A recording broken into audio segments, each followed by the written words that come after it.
દેદાસણમાં જૂની અદાવતના કારણે યુવક પર લાકડા ધોકા અને ગળધા પાડથી હુમલો. દેદાસણ ગામમાં જૂની અદાવતના કારણે ફરી એકવાર હિંસક ઘટના બની હોવાનું સામે આવ્યું છે.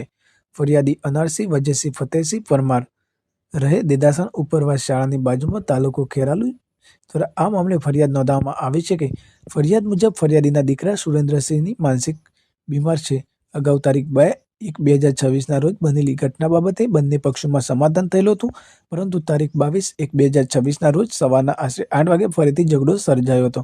આ ઘટનામાં પરમાર ધર્મેન્દ્રસિંહ અઠુસિંહ, પરમાર હરપાલસિંહ અઠુસિંહ, પરમાર ઉષાબા હરપાલસિંહ, પરમાર અઠુસિંહ વજેસિંહ ચારે રહે છે દેદાસણ, તાલુકો ખેરાલુ, જિલ્લો મહેસાણા.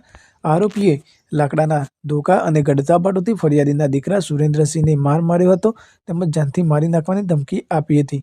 આ ઘટના આરોપીએ એકબીજાની મદદગારી કરી ગુનો કર્યો હોવાનું ફરિયાદમાં જણાવ્યું છે.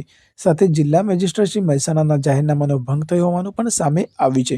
પોલીસે ફરિયાદ આધારે આગળની કાર્યવાહી હાથ ધરી છે.